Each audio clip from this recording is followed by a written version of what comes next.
El día que cumplí 65 años, jamás imaginé que sería testigo de la traición más dolorosa de mi existencia, pero también el inicio de mi verdadera liberación. Aquella noche de viernes, cuando llegué al elegante restaurante Vista Hermosa, en el corazón de la ciudad, mi corazón latía con una inocente esperanza. Mi hijo Miguel, de 40 años, me había telefoneado esa mañana con una voz tan dulce que debió haberme alertado de inmediato. Mamá, queremos festejar tu cumpleaños como te mereces. Algo realmente especial, me había dicho con ese tono que usaba cuando necesitaba algo de mí, debí sospechar desde ese instante. Miguel no había mostrado particular afecto hacia mí en los últimos tiempos, especialmente desde que Sandra aparecía en su vida. Sin embargo, esa parte de nosotros, que siempre anhela creer en lo mejor de quienes amamos, me hizo pensar que quizás, solo quizás, las cosas estaban mejorando. Me vestí con mi mejor atuendo azul oscuro, ese que mi difunto esposo Carlos siempre decía que me hacía lucir espléndida. Me maquillé con especial cuidado, arreglé mi cabello plateado y me puse los pendientes de perlas que Carlos me había obsequiado para nuestro 20º aniversario. Deseaba verme radiante para mi familia. Al arribar al restaurante, divisé a Miguel y Sandra ya ubicados en una mesa cercana al ventanal. Él lucía inquieto, jugueteando con su servilleta, evitando cruzar su mirada con la mía. Sandra, por el contrario, resplandecía. Portaba un vestido escarlata llamativo y esa sonrisa que con los años había aprendido a recelar. «Felicidades en tu día, Sofía», pronunció Sandra con una voz excesivamente alta y melosa. Se aproximó y me abrazó con una falsedad que podía palparse. Miguel se incorporó y besó mi mejilla. «Feliz cumpleaños, mamá», murmuró sin convicción. Nos acomodamos en la mesa y ordenamos la cena. Durante algunos instantes, todo parecía transcurrir con normalidad. Conversamos sobre trivialidades, el trabajo de Miguel, los proyectos de Sandra para renovar su hogar. Su hogar, la residencia donde habitaban, y que ya había estado financiando secretamente durante años, sin que ellos tuvieran el menor conocimiento. Fue después del plato principal cuando Sandra decidió lanzar su ataque. «Sofía», comenzó, mientras se limpiaba delicadamente los labios. «Miguel y yo hemos estado dialogando y consideramos que ha llegado el momento de tener una conversación seria contigo». Algo en su entonación encendió todas mis alarmas. La manera en que pronunció Miguel y yo, como si formaran un frente unido contra mí. El brillo de malicia apenas disimulado en sus ojos. «¿Sobre qué desean conversar?», pregunté, aunque una parte de mi ser ya intuía la respuesta. Sandra intercambió una mirada cómplice con Miguel, quien asintió nerviosamente. Era evidente que habían practicado este momento. «Verás», continuó Sandra, «creemos que ya no resulta prudente que vivas en soledad. Has tenido ciertos lapsos de memoria últimamente». «¿Lapsos de memoria? ¿Cuáles lapsos?». Mi mente estaba tan lúcida como siempre. Administraba mis finanzas impecablemente, cocinaba, mantenía mi hogar, devoraba 3 libros semanalmente. Pero guardé silencio, queriendo escuchar hasta dónde llegarían con esta farsa. «Hemos localizado el sitio perfecto para ti», prosiguió Sandra, su voz adoptando ahora un tono condescendiente que me hizo apretar los puños bajo la mesa. «Jardines de la Esperanza es una hermosa residencia para adultos mayores. Tendrás compañía permanente, atención médica especializada, actividades recreativas. Un asilo», dije en voz apenas audible. «Una residencia asistida», corrigió Miguel apresuradamente, finalmente encontrando su voz. «Mamá, únicamente queremos tu bienestar». Observé a mi hijo, este hombre, a quien había criado con infinito amor, después de que su padre falleciera hace una década. Este niño, que solía refugiarse en mis brazos cuando las pesadillas lo atormentaban. Que me suplicaba que le narrara cuentos antes de dormir, que me prometía que cuando creciera se casaría conmigo porque era la mujer más hermosa del universo. «Ya hemos realizado todos los preparativos», anunció Sandra con un aire triunfal. «Puedes trasladarte el próximo lunes. Nosotros nos ocuparemos de empacar todas tus pertenencias». Fue en ese preciso instante cuando algo dentro de mí se fracturó, no de tristeza, sino de absoluta claridad. Lo vi todo con una nitidez cristalina. Los años de manipulación sutil, la forma en que Sandra había distanciado gradualmente a Miguel de mí, las ocasiones en que habían omitido invitarme a reuniones familiares, las conversaciones que se interrumpían abruptamente cuando yo ingresaba a una habitación. «Así que, esta es mi última cena como mujer autónoma», comenté manteniendo mi voz serena. Sandra sonrió, convencida de su victoria. «No lo percibas de esa manera, Sofía. Considéralo como el inicio de una nueva y mejor etapa». Tomé un sorbo de mi vino, saboreándolo deliberadamente. Después coloqué la copa sobre la mesa y miré directamente a los ojos de Sandra. Tienes razón, querida. Esta es mi última cena en tu compañía. Hice una pausa, observando cómo su sonrisa comenzaba a desvanecerse. Esta es tu última cena, teniendo un techo donde refugiarte. El silencio que siguió fue absolutamente ensordecedor. Miguel parpadeó desconcertado. Sandra palideció visiblemente. ¿Qué intentas decir?, preguntó Sandra, su voz ahora menos segura. Sonreí.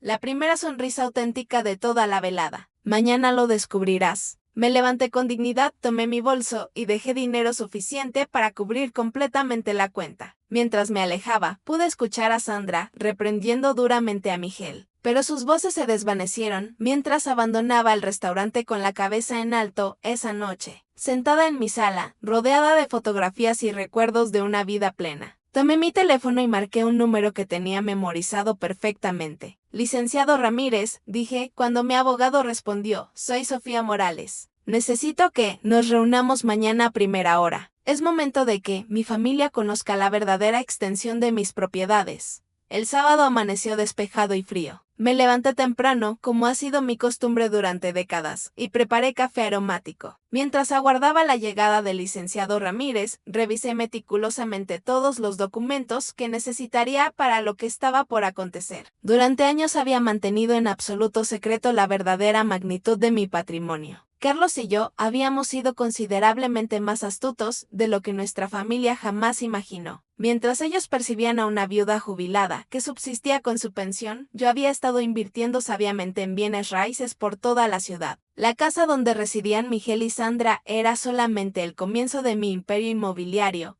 El licenciado Ramírez arribó exactamente a las 9, como siempre puntual. Fernando Ramírez había sido nuestro abogado de confianza durante 20 años, un hombre discreto que comprendía el valor del silencio estratégico. Buenos días, Sofía, me saludó mientras colocaba su portafolio sobre mi mesa del comedor. Supongo que finalmente ha llegado el momento de actuar decisivamente. Así es, respondí mientras le servía una taza de café humeante. Ya no puedo continuar fingiendo que todo está bien. Habíamos conversado sobre esta eventualidad muchas veces durante los últimos años. Fernando había sido testigo de cómo Sandra había ido distanciando progresivamente a Miguel de mí y había preparado varios escenarios legales para salvaguardar mis intereses. ¿Está completamente segura de que desea proceder con esto?, me cuestionó, aunque ambos sabíamos que ya no existía posibilidad de retroceder. Después de lo acontecido anoche, no me queda otra alternativa. Le relaté cada detalle de la cena, del plan del asilo, de la frialdad calculada con la que habían tramado deshacerse de mí. Fernando escuchó en silencio absoluto, asintiendo ocasionalmente. Muy bien, expresó finalmente. Comenzaremos con la notificación oficial de desalojo. Como usted es la legítima propietaria de la casa en Avenida Los Robles, posee todo el derecho legal. La casa en Avenida Los Robles. Miguel y Sandra habían habitado allí durante 5 años, creyendo fervientemente que era suya. Lo que desconocían era que cuando enfrentaron graves problemas financieros hace 3 años, yo había liquidado silenciosamente su hipoteca completa para evitar que perdieran la casa. El banco había transferido la escritura a mi nombre, pero nunca se los revelé, permitiéndoles creer en su falsa independencia. ¿Cuánto tiempo tienen para desalojar?, inquirí. 30 días es lo que estipula la ley, pero podemos reducirlo a 1 semana si argumentamos incumplimiento de contrato de arrendamiento. ¿Qué contrato de arrendamiento? Fernando sonrió con complicidad. El que firmaremos en este preciso momento, fechado retroactivamente hace 3 años. Un contrato que estipula claramente que el arrendamiento puede terminarse de inmediato en caso de falta de respeto o amenazas hacia la propietaria. Mientras firmaba los documentos legales, no pude evitar reflexionar sobre cómo habían llegado las circunstancias a este punto crítico. Recordé cuando Miguel me presentó a Sandra por primera vez hace 8 años. Ella era absolutamente encantadora entonces, o al menos realizaba un esfuerzo extraordinario por parecerlo. Tu mamá es increíble, me había expresado aquella primera cena. Espero que podamos desarrollar una relación muy cercana. Y al principio parecía genuina. Me asistía en la cocina. Me interrogaba sobre Carlos. Parecía auténticamente interesada en conocer la historia completa de nuestra familia. Pero gradualmente, casi imperceptiblemente, las cosas comenzaron a transformarse. Primero fueron las insinuaciones sutiles de que quizás Miguel me visitaba con excesiva frecuencia. Necesita cortar el cordón umbilical un poco. ¿No te parece?, Me había comentado una vez riendo como si fuera una broma inocente. Pero no era ninguna broma. Luego comenzaron las críticas envueltas en aparente preocupación. Sofía, ¿estás realmente segura de que deberías estar conduciendo a tu edad? ¿O me inquieta profundamente que vivas sola? ¿Y si te caes y nadie te encuentra? Miguel, mi dulce Miguel, había comenzado a repetir estas preocupaciones fabricadas como si fueran propias, como si realmente emanaran de su corazón. Listo, anunció Fernando guardando cuidadosamente los documentos en su portafolio. Los papeles de desalojo serán entregados formalmente el lunes por la mañana. También he preparado las cartas para el banco, cancelando todas las transferencias automáticas que usted ha estado realizando para cubrir sus gastos mensuales.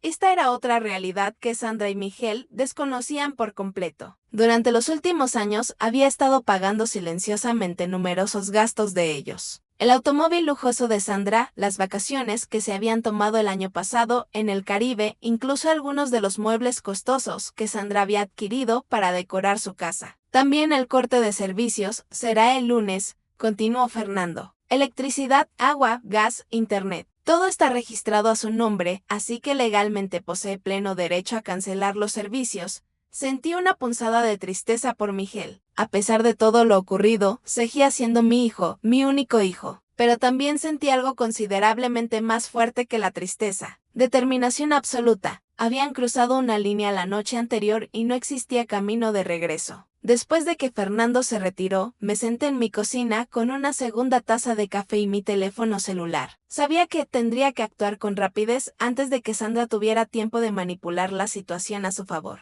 Como acostumbraba a hacer, marqué el número de Miguel. Contestó al tercer timbre. Mamá, ¿te encuentras bien? Anoche te marchaste muy abruptamente. Su voz sonaba genuinamente preocupada, y por un instante mi resolución vaciló. Este era mi niño, el bebé que había cargado en mis brazos durante incontables noches, el niño que había consolado durante pesadillas aterradoras. Miguel, necesito que vengas a mi casa, únicamente tú. Hay algo de suma importancia de lo que necesitamos conversar. No puede esperar ni un minuto más. Sandra y yo íbamos a visitar residencias para ti cerca del asilo. Digo, cerca de Jardines de la Esperanza. Y ahí estaba nuevamente. Incluso ahora, después de haberme humillado públicamente, seguían adelante con sus planes meticulosos como si mi opinión careciera completamente de importancia. No, Miguel, esto no puede esperar bajo ninguna circunstancia. Ven ahora mismo o el lunes, descubrirás ciertas cosas de una manera considerablemente menos agradable. Hubo una pausa prolongada e incómoda. Mamá, me estás asustando seriamente. Debería asustarte. Ven solo, Miguel. Si traes a Sandra contigo, no abriré la puerta bajo ningún concepto. Colgué antes de que pudiera responder o protestar. Mientras esperaba su llegada, caminé por mi casa, observando cada rincón. Esta casa que Carlos y yo habíamos adquirido cuando Miguel tenía apenas 5 años. Cada rincón albergaba recuerdos invaluables. La marca en la pared donde Miguel había medido su estatura cada cumpleaños. La mancha persistente en la alfombra donde había derramado jugo de uva cuando tenía 7 años. La fotografía de su graduación universitaria, donde sonreía orgulloso sosteniendo su diploma. ¿Dónde había ido mal? ¿En qué momento preciso mi hijo había decidido que yo representaba una carga en lugar de su madre? El timbre sonó exactamente 45 minutos después. Abrí la puerta y vi a Miguel parado allí, nervioso y visiblemente confundido. Hola, mamá. Entra, dije yéndome a un lado. Se sentó en el sofá, donde había visto 1000 películas conmigo cuando era niño. Yo me senté frente a él en la silla favorita de Carlos. Miguel, comencé con voz firme, hay innumerables cosas que no sabes sobre mí, sobre tu padre, sobre nuestra verdadera situación financiera. Mamá, si esto concierne al dinero para el asilo, ya te mencioné que Sandra y yo nos encargaremos de todo. Tu casa, lo interrumpí tajantemente. La casa donde resides con Sandra. ¿Sabes quién es el verdadero y legítimo dueño?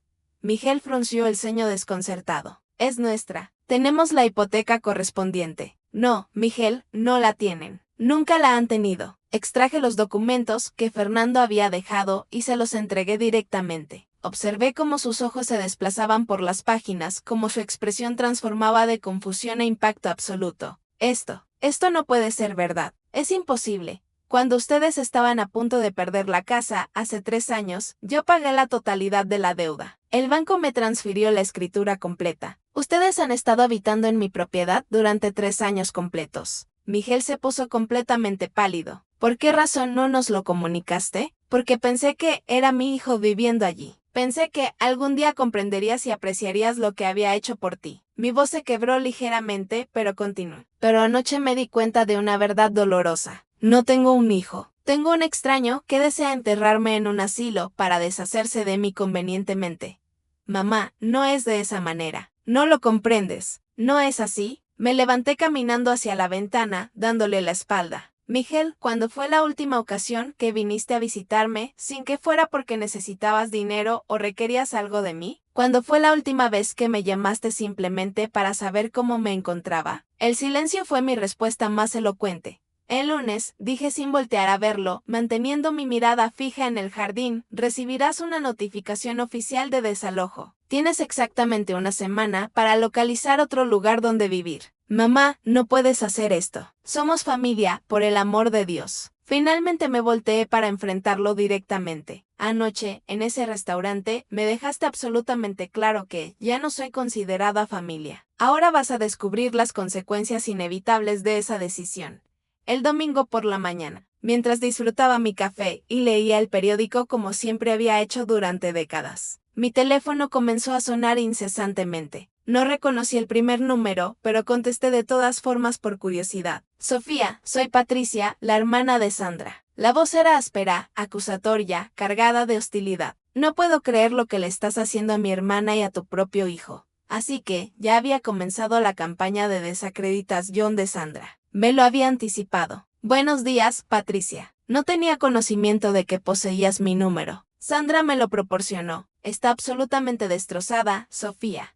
¿Cómo puedes ser tan despiadadamente cruel con tu propia familia? Me recosté en mi silla, preparándome para lo que sabía sería una conversación extensa. ¿Te relató Sandra sobre la cena del viernes? Me contó que estaban intentando ayudarte, de encontrarte un lugar seguro y apropiado donde vivir y que tú reaccionaste como una demente. Una demente. Por supuesto que esa sería la narrativa de Sandra, perfectamente construida. Te mencionó que me anunciaron que me iban a internar en un asilo sin siquiera consultar mi opinión. Sofía, a tu edad es completamente normal que necesites asistencia. Patricia, la interrumpí firmemente, tengo 65 años, no 95. Administro mis propias finanzas impecablemente, cocino, limpio mi hogar, leo vorazmente, conduzco mi automóvil. No existe absolutamente nada deficiente con mi mente, pero Sandra me informó que has estado olvidando cosas que ocasionalmente no reconoces a las personas.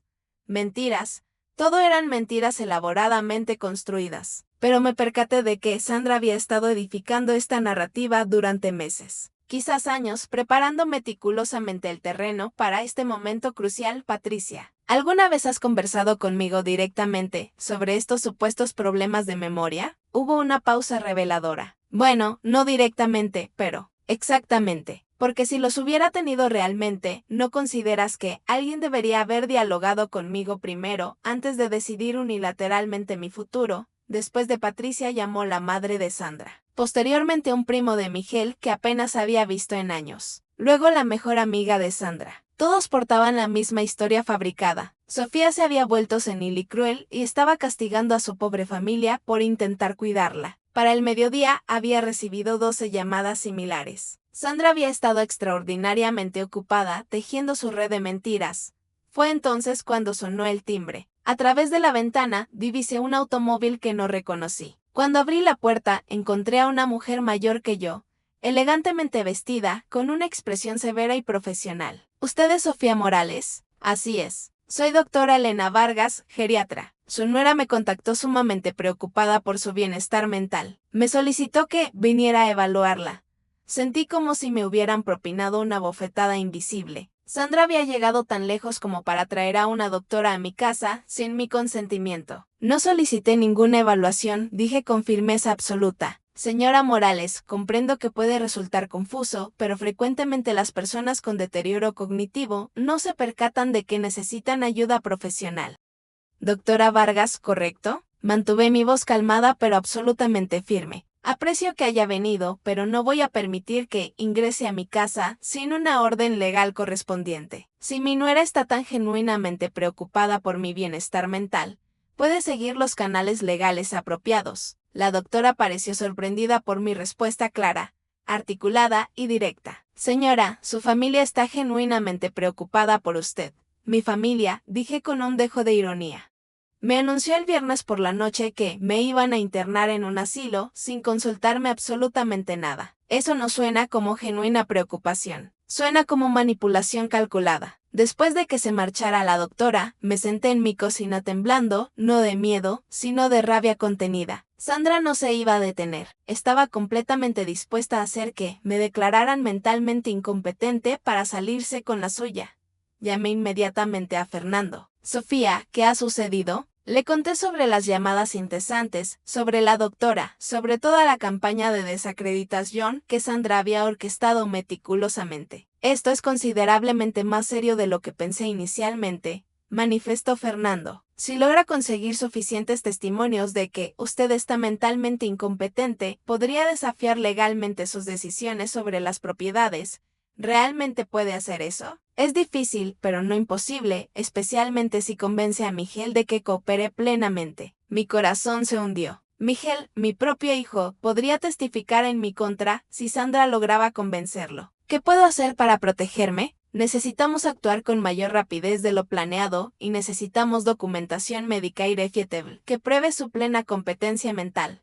Esa tarde, Fernando organizó una cita de emergencia con el Dr. Sánchez, mi médico de cabecera desde hace 15 años. También con un neuropsicólogo reconocido para una evaluación cognitiva completa y exhaustiva. Mientras tanto, las llamadas siguieron llegando implacablemente. Algunos familiares distantes, vecinos que Sandra había contactado. Incluso algunas de mis antiguos colegas de la escuela, donde había enseñado antes de jubilarme.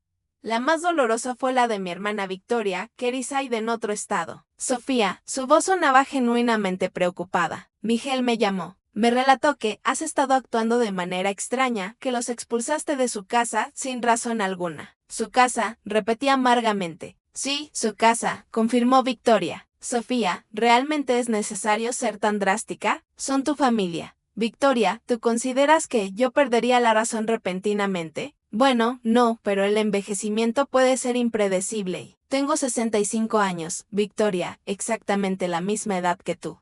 Eso la hizo callar por un momento prolongado. Mira, continué, te voy a enviar algunos documentos por correo electrónico. Quiero que examines la verdadera situación antes de juzgarme. Esa noche preparé un paquete completo de información irrefutable. Copias de las escrituras de las propiedades, estados de cuenta bancarios detallados, el historial completo de pagos que había realizado por Miguel y Sandra, incluso grabaciones de audio que había hecho secretamente durante algunas de nuestras conversaciones recientes, donde Sandra había sido particularmente cruel y despectiva. Se lo envié no solamente a Victoria, sino a varios familiares clave. Quería que observaran la evidencia contundente antes de que Sandra pudiera envenenar completamente sus mentes. El lunes por la mañana llegó incluso más temprano de lo esperado. A las 7 de la mañana mi teléfono sonó. Era Miguel y sonaba absolutamente frenético. Mamá, hay un hombre en nuestra puerta con papeles legales. Afirma que tenemos que desalojar la casa inmediatamente. Sí, dije simplemente, sin emoción. ¿Cómo pudiste hacer esto? ¿Cómo pudiste enviar a la policía como si fuéramos criminales? Miguel, no convoqué a la policía. Llamé a un alguacil para entregar una notificación legal de desalojo. Hay una diferencia sustancial, pero somos tu familia. Anoche, tu esposa trajo a una doctora a mi casa, sin mi permiso, para que me declarara mentalmente incompetente. ¿Eso también era porque somos familia? Silencio absoluto. Miguel, continué con voz firme. Sandra ha estado llamando a todos nuestros conocidos para divulgar que estoy demente. Ha estado construyendo un caso elaborado para quitarme el control de mis propias decisiones. ¿Tenías conocimiento de eso? Más silencio incómodo. Mamá, finalmente expresó, su voz considerablemente más pequeña. Sandra afirma que únicamente quiere protegerte. ¿De quién me está protegiendo, Miguel? De ti misma. Ella sostiene que podrías lastimarte viviendo en soledad, que podrías ser víctima de estafadores sin escrúpulos. Miguel, escúchate a ti mismo. Estás repitiendo las palabras de tu esposa como un loro amaestrado. ¿Cuándo fue la última ocasión que tuviste un pensamiento propio e independiente sobre tu madre? La línea se quedó en silencio por tanto tiempo que pensé que había colgado. No lo sé, susurró finalmente. Esa es la respuesta más honesta que has proporcionado en años. Después de colgar, me quedé sentada en mi cocina, mirando por la ventana hacia el jardín que Carlos y yo habíamos cultivado juntos con tanto amor. Me sentía más sola de lo que me había sentido desde que él falleció, pero también experimentaba algo que no había sentido en años. Libertad absoluta, libre de pretender que todo estaba perfectamente bien, libre de fingir que Sandra me importaba, libre de caminar de puntillas alrededor de los sentimientos de Miguel.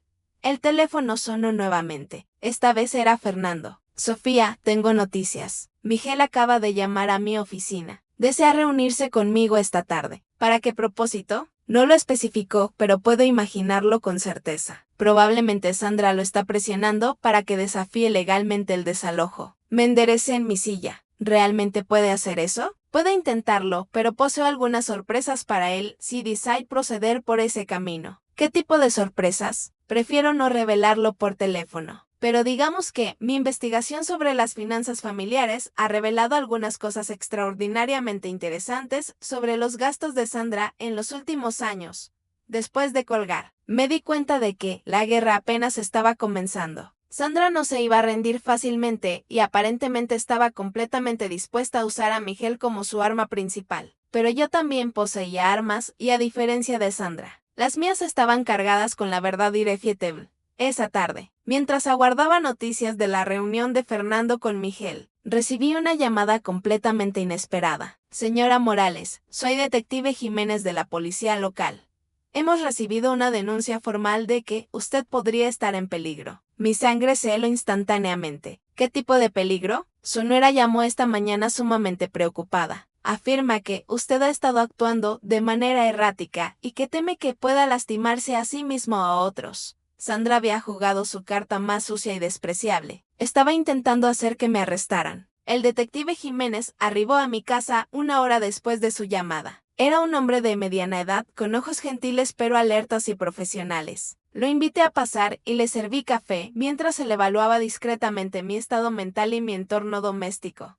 Señora Morales, comenzó con voz mesurada, debo admitir que, después de conversar con usted telefónicamente y verla ahora en persona, no detecto evidencia alguna de ningún comportamiento errático o peligroso. Porque no lo hay, respondí con absoluta calma. Detective, estoy en medio de una disputa familiar extremadamente fea y mi nuera está utilizando todos los recursos posibles para hacerme quedar como una anciana senil. Le mostré toda la documentación.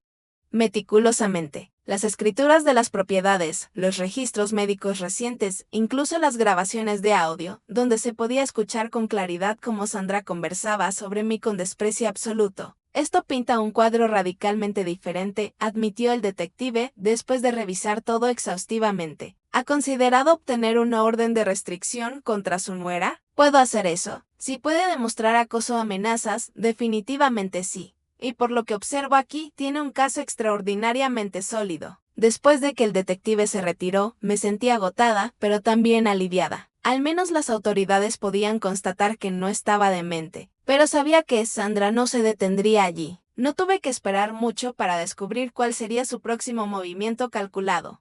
Esa noche, mientras organizaba algunos documentos en mi estudio, encontré algo que me heló la sangre completamente. En una caja antigua de papeles importantes, descubrí que faltaban cosas de valor incalculable. Las joyas de mi madre, que guardaba en una bolsita de terciopelo dentro de la caja, habían desaparecido. También faltaba un collar de perlas que Carlos me había obsequiado por nuestro 10º aniversario.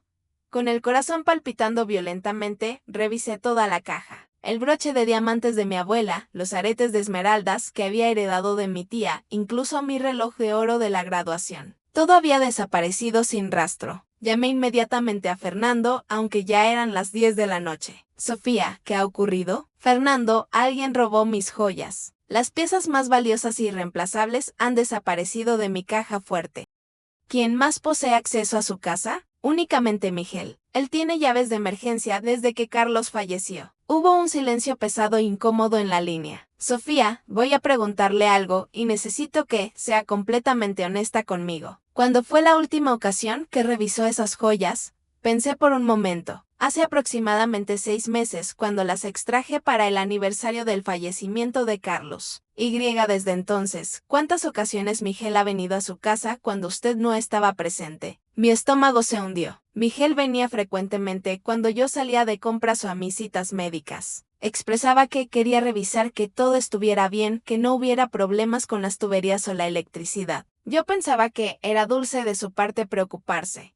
Fernando está sugiriendo que Miguel robó mis joyas. Estoy sugiriendo que mañana temprano visitemos todas las casas de empeño de la ciudad con fotografías detalladas de esas piezas. No dormí absolutamente nada esa noche. Me quedé despierta en mi cama, mirando al techo, tratando de procesar la posibilidad de que mi propio hijo me hubiera robado las joyas de mi madre, los regalos de Carlos, las herencias familiares que había planeado dejarle a él algún día. A las 7 de la mañana, Fernando llegó acompañado de un investigador privado llamado señor Torres. Habíamos preparado fotografías de todas las piezas faltantes y una lista exhaustiva de las casas de empeño más conocidas de la ciudad. No tuvimos que buscar extensamente. En la tercera casa de empeño que visitamos, el propietario reconoció inmediatamente las fotografías. Sí, estas piezas. Un hombre joven las trajo hace aproximadamente 2 meses. Afirmó que pertenecían a su abuela, que había fallecido, y que la familia necesitaba dinero urgentemente. ¿Puede describir al hombre?, preguntó el señor Torres. Cabello castaño, unos 40 años, bien vestido, sumamente nervioso. Trajo a una mujer con él, rubia, muy arreglada. Mi corazón se quebró completamente en 1000 pedazos. Miguel y Sandra habían vendido las joyas de mi familia. ¿Cuánto les pagó por todo?, pregunté, mi voz apenas un susurro quebrado. El hombre revisó sus registros meticulosamente. $15,000. Las joyas valían fácilmente 40,000, pero ellos habían aceptado una fracción insignificante de su valor real porque necesitaban dinero rápido. ¿Para qué expresaron que necesitaban el dinero?, preguntó Fernando. El hombre manifestó algo sobre un viaje que tenían que pagar. La mujer mencionó algo de un complejo turístico de lujo. Un complejo turístico de lujo. Recordé que, hace 2 meses, Sandra había publicado fotografías en redes sociales de unas vacaciones extravagantes que habían tomado. Había presumido sobre el hotel de 5 estrellas, los tratamientos de spa exclusivos, las cenas elegantes. Vacaciones pagadas con las joyas invaluables de mi familia. Obtuvimos copias de toda la documentación completa y los registros de la transacción. El señor Torres también consiguió las grabaciones de las cámaras de seguridad que mostraban claramente a Miguel y Sandra vendiendo mis pertenencias más preciadas. De vuelta en mi casa, me senté en la cocina y lloré por primera vez desde que todo esto había comenzado. No lloré por las joyas, aunque eran absolutamente irreemplazables. Lloré por mi hijo, por el hombre en quien se había convertido, por la dolorosa realización de que ya no quedaba nada del niño dulce que había criado con tanto amor. Fernando me dejó llorar por algunos minutos antes de hablar suavemente. Sofía, hay más información. Levanté la mirada secándome las lágrimas. Más que, el señor Torres realizó algunas investigaciones adicionales sobre las finanzas de Miguel y Sandra. Encontró algunas cosas sumamente preocupantes.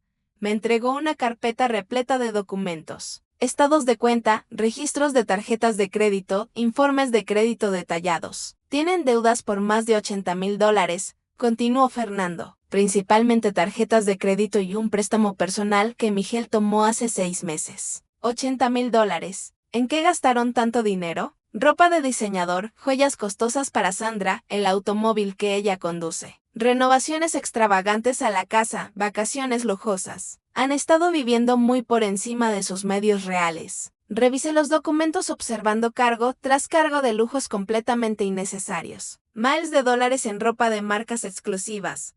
Miles más en restaurantes carísimos, facturas de tarjetas de crédito que hacían que me doliera la cabeza, y algo más. Expresó Fernando en voz baja. Miguel ha estado tomando dinero de su cuenta de cheques sin su conocimiento. Que, como él es el beneficiario designado, en caso de su fallecimiento, el banco le otorgó acceso de emergencia a la cuenta hace 1 año cuando usted estuvo hospitalizada por esa neumonía. Nunca lo revocaron.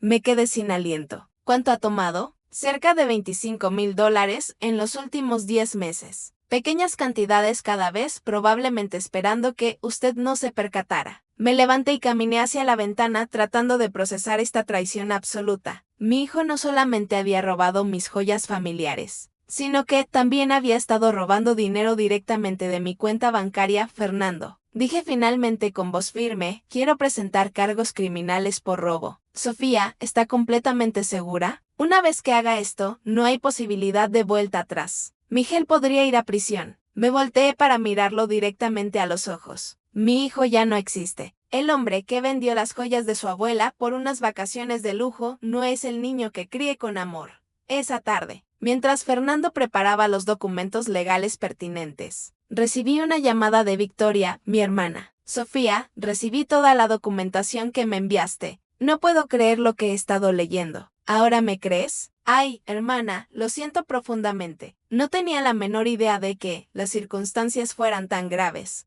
Le relaté sobre las joyas robadas y el dinero que habían sustraído de mi cuenta. Dios mío, susurró Victoria. Sofía, tienes que hacer algo inmediato. Esto no puede continuar así. Ya estoy haciendo algo. Mañana presento cargos criminales contra Miguel. ¿Contra tu propio hijo? Victoria, mi hijo murió hace mucho tiempo. Lo que queda es un extraño que me percibe como una fuente inagotable de dinero.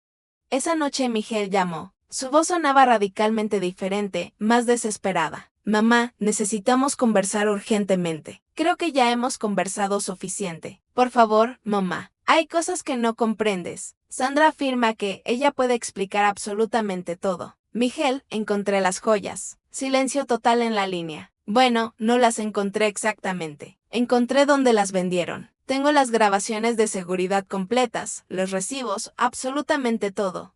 Mamá, yo puedo explicar la situación. ¿Qué puedes explicar exactamente? ¿Cómo robaste las joyas de tu abuela para pagar unas vacaciones extravagantes? ¿Cómo has estado sustrayendo dinero de mi cuenta bancaria durante casi un año completo? ¿Cómo supiste lo del dinero? Su voz era apenas un susurro quebrado.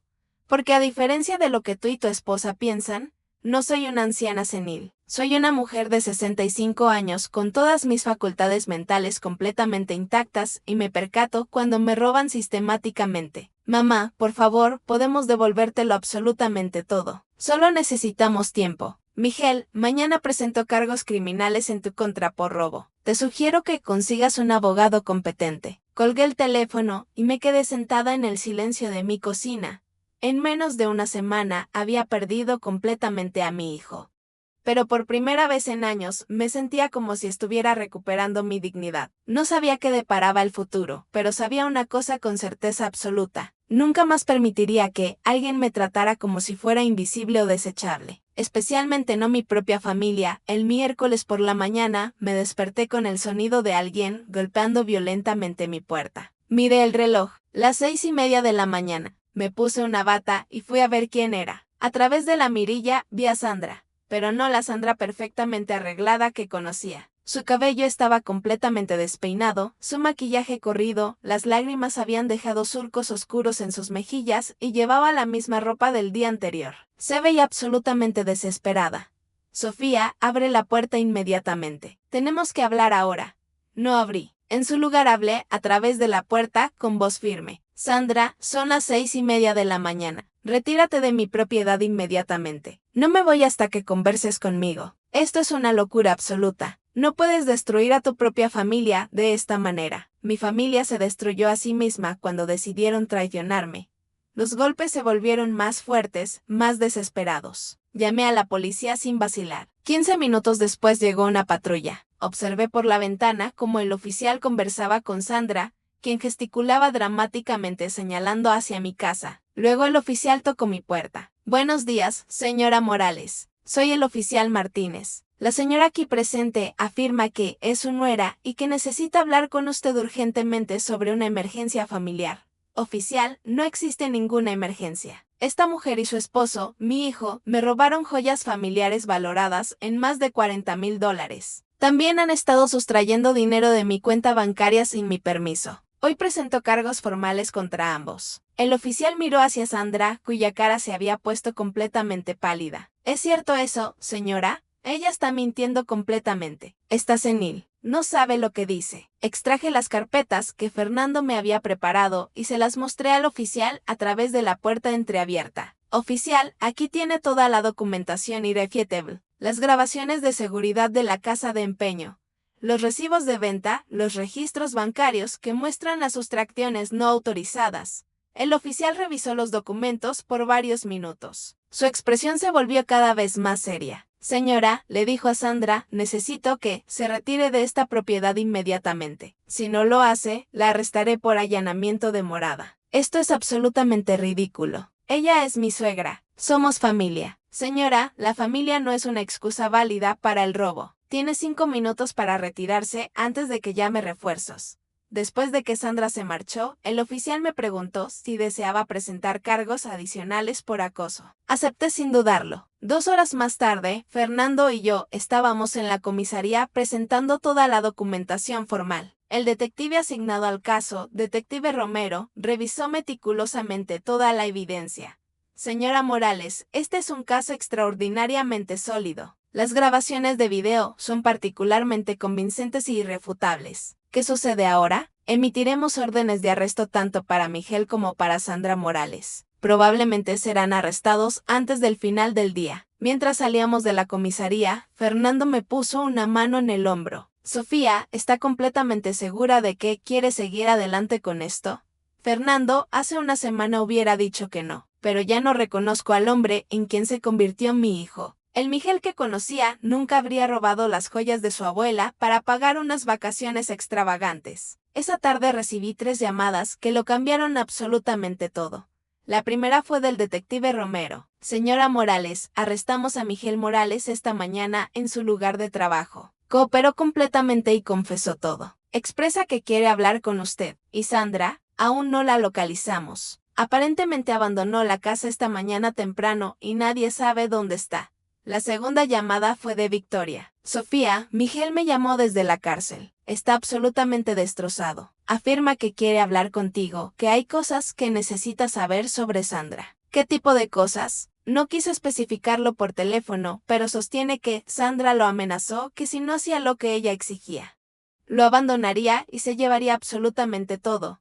La tercera llamada fue la más impactante de todas. Era de Patricia, la hermana de Sandra. Sofía, necesito comunicarte algo sobre mi hermana. Patricia, no tengo ganas de escuchar más mentiras fabricadas. No, escúchame por favor. Sandra me llamó esta mañana completamente histérica. Me confesó absolutamente todo. El robo de las joyas, el dinero de tu cuenta, todo. Me senté pesadamente en mi silla.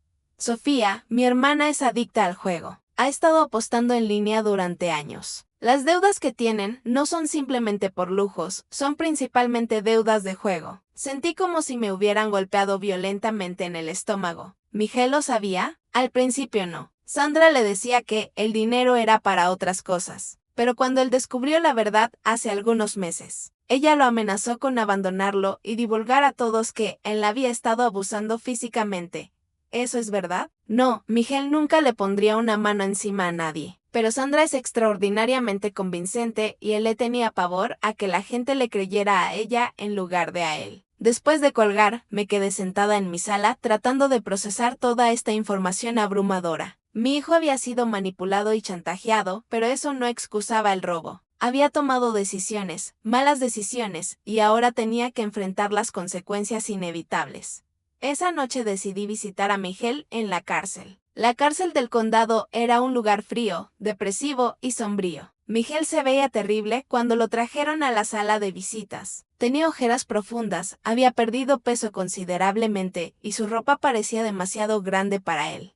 Nos sentamos uno frente al otro, separados por una mesa de metal. Por varios minutos, ninguno de los dos habló. Mamá, finalmente expresó, su voz quebrada, lo siento infinitamente. Miguel, dime la verdad completa, toda la verdad sin omitir nada. Y entonces se desmoronó completamente. Me relató todo sobre las deudas de juego de Sandra, sobre cómo ella había comenzado apostando pequeñas cantidades en línea y había escalado hasta perder miles de dólares por semana.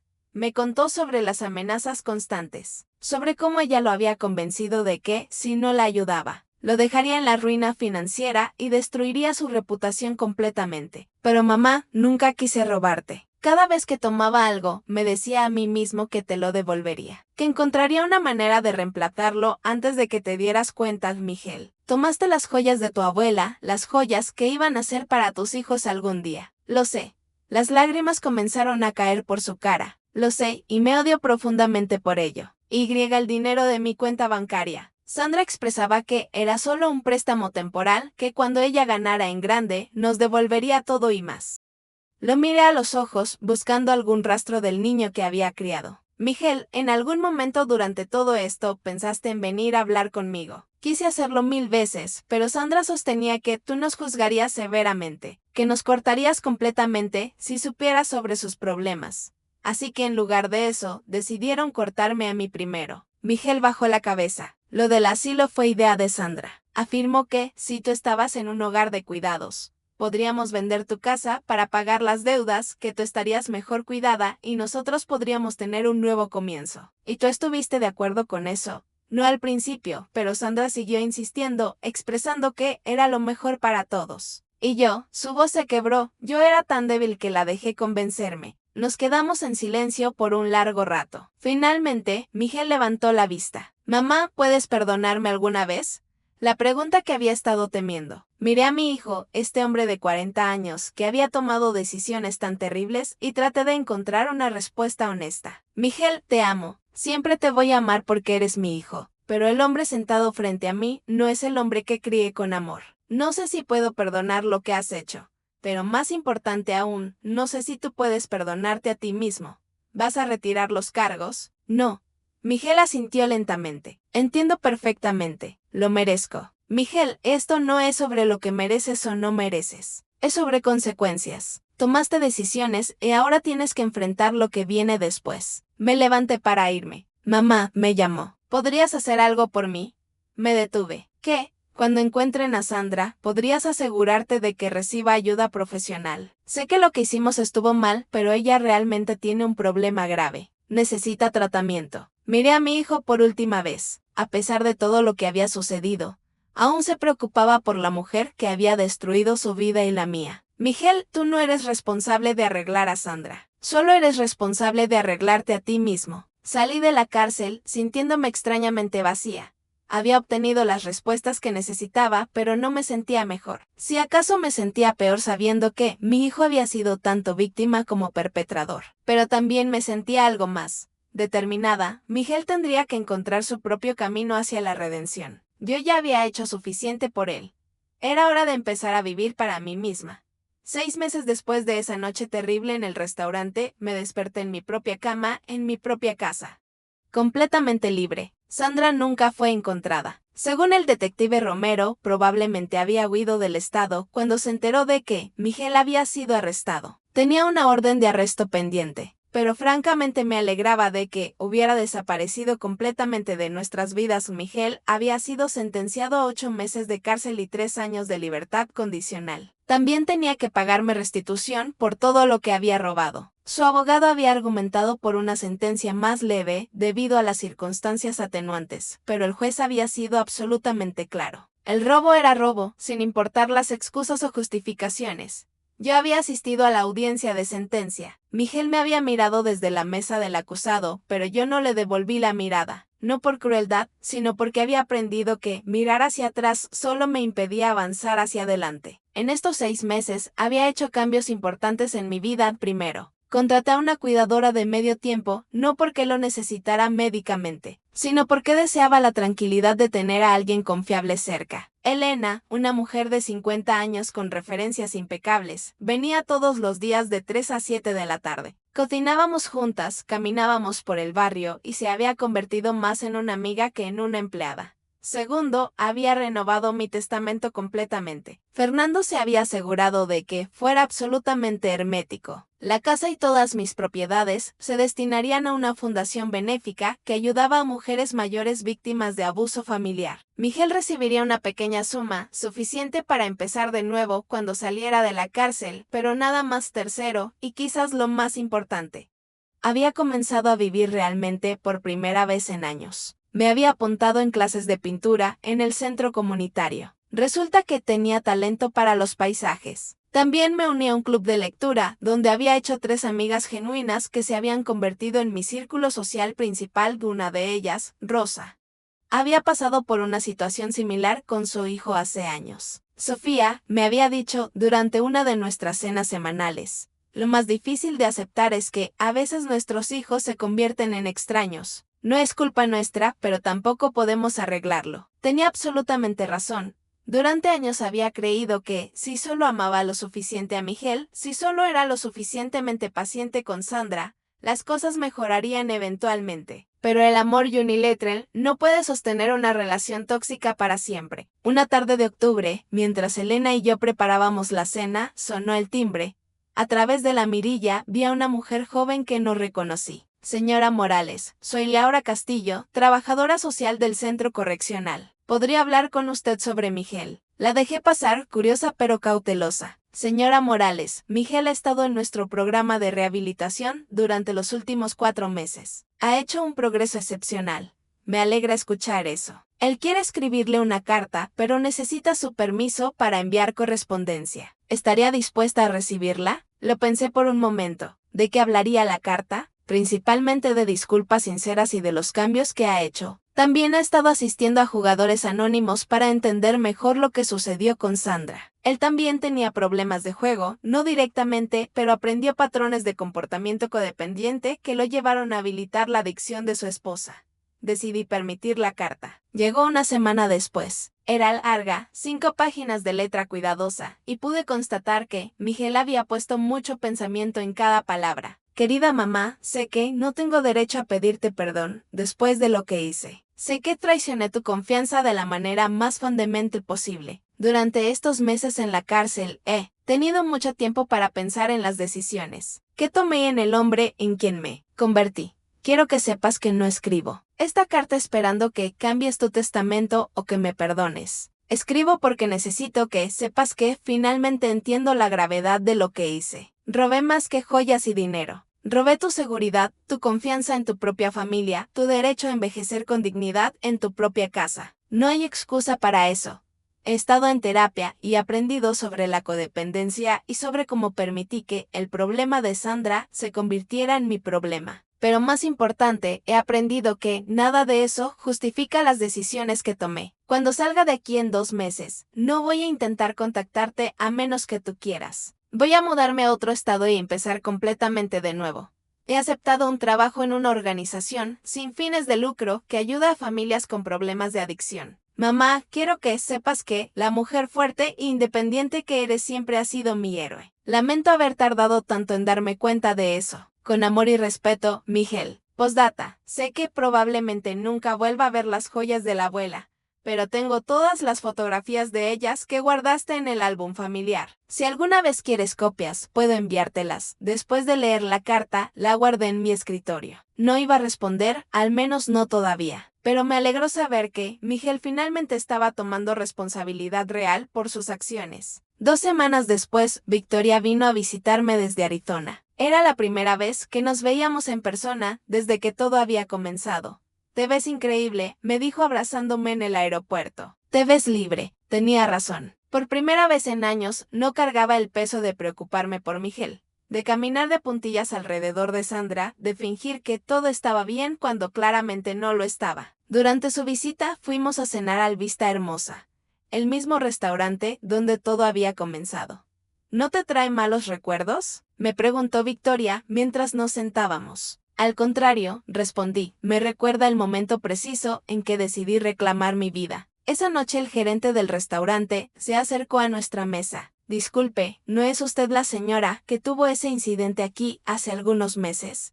Métanse preparándome para más drama. Sí, soy yo. Quería expresarle que admiré profundamente cómo manejó esa situación. Mi personal habla de eso ocasionalmente. La forma en que mantuvo su dignidad mientras defendía su posición fue realmente impresionante. Después de que se fue, Victoria y yo nos miramos y comenzamos a reír.